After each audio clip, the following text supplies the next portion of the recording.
ये जो धरना प्रदर्शन हो रहा है सिविल बार एसोसिएशन का काले कानून के लिए, उसके लिए आप शायद आमदा करना चाहते हैं, ऐसा क्यों? बार बार जब से 2014 से बीजेपी की गवर्नमेंट आई है, तब से इन लोगों ने केवल दमनकारी नीतियों के द्वारा राज्य व्यवस्था के जितने भी अंग प्रत्यंग होते हैं उन पर एक तानाशाही थोपने का प्रयास किया। उसी के क्रम में इन्होंने, चूँकि ना हम अधिवक्ताओं को ना कोई मेडिकल क्लेम है सही से, ना कोई प्रोटेक्शन है, ना कोई आवासीय सुविधा है, ना कोई भत्ता है, ना वरिष्ठ अधिवक्ताओं के लिए कोई स्कीम है या महिलाओं के लिए कोई स्कीम है। केवल हम लोगों के ऊपर शासन थोपा जाता है कि आप ऐसा करेंगे, ऐसा करेंगे, ऐसा करेंगे। हमारे जो स्वतंत्रता थी, हमको जो मौलिक अधिकार अनुच्छेद 21 में प्राप्त है, उसको भी इन लोगों ने जो अमेंडमेंट 2025 के जरिए समाप्त कर दिया। अब हम लोगों के पास आत्महत्या के सिवा बचता ही क्या है? हम केंद्र और राज्य सरकार से पूछना चाहते हैं कि हम लोगों के जो नौजवान अधिवक्ता हैं और आने वाली जो है पीढ़ियां हैं, उनके पास करने के लिए बचेगा क्या?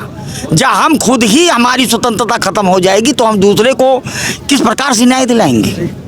कोई भी शासन व्यवस्था वो चलती है न्यायपालिका के जरिए, जहाँ की न्यायपालिका ही जो है, हम ही जो है खुद अन्याय के शिकार हो जाएं, फिर हम न्याय कैसे दिला पाएंगे?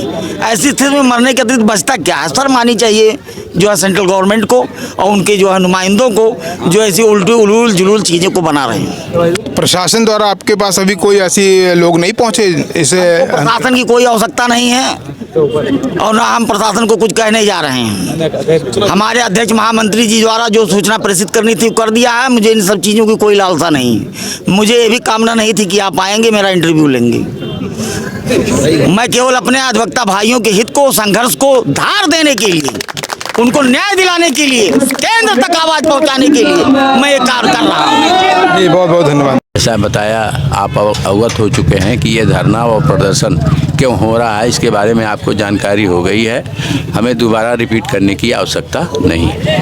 अरे भाई कुछ आप बता दें। देखिए, समाज में अधिवक्ता ही स्वतंत्र है और सबसे विद्वान अधिवक्ता ही है। इस सरकार ने हमारे ऊपर जो अंकुश लगाया है, इसका अंकुश चलने नहीं पाएगा। और ये धरना प्रदर्शन, चाहे हम लोग अपना जीवन ही ख़त्म कर लें, ये हमेशा हम लोग जारी रखेंगे जब तक ये काला कानून वापस नहीं करेंगे। अच्छा, बहुत बहुत धन्यवाद। इस वक्त हम यहाँ मौजूद हैं बस्ती में अधिवक्ता संशोधन विधेयक 2025 के विरोध में। यहाँ अधिवक्ताओं का जो विरोध प्रदर्शन है उसके बारे में हम कुछ सवाल करते हैं अधिवक्ताओं से, देखें वो क्या कहते हैं इसके बारे में। जी बताएं, इस बिल के बारे में क्या धरना प्रदर्शन किस तरह का है, ये क्या है? ये हमारा धरना प्रदर्शन bar council of Uttar Pradesh के आह्वान पर जारी है।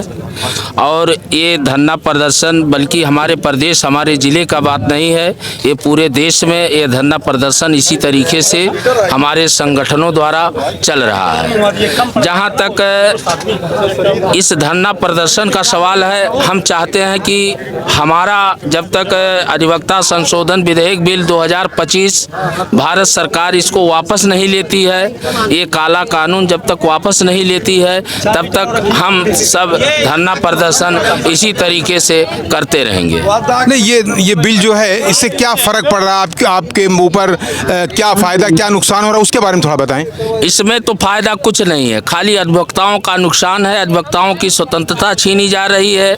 अमहान इसमें तमाम सारी बातें हैं जो डिटेल में, चूँकि 100 पन्ने का ये संशोधन है। कोई एक खास बात बताइए, कोई एक खास चीज़ों पर प्रभाव पड़ रहा हो, क्या पड़ रहा है? कोई एक चीज़ बता दें। इसमें सबसे खास बात है कि हमारी स्वतंत्रता को ही छीन ली जा रही है। हमारे ऊपर केस करने का प्रावधान है, हमें जुर्माना देने का प्रावधान लगाया गया है, जो आज तक ये सही नहीं है, ये गलत है। इसीलिए हमारे 2 वरिष्ठ अधिवक्ता मोहम्मद आरिफ खान जी, ये हमारे बैजनाथ गुप्ता जी भूख हड़ताल पर बैठे हुए हैं। हमारे छोटे भाई अमरनाथ गुप्ता जी आज अभी 2 बजे इसी सिविल जिला जज के गेट नंबर 2 पर अभी आत्मदाह करने के लिए घोषित किया है। मैंने सारी सूचना पुलिस को दे दी है, आईजी, डीआईजी, एसपी, डीआईजी, सरकार सबको दे दिया हूं, लेकिन अभी तक इस पर किसी का जू नहीं रेंग रहा है और ना कोई अभी तक यहाँ उपस्थित हुआ है शासन का।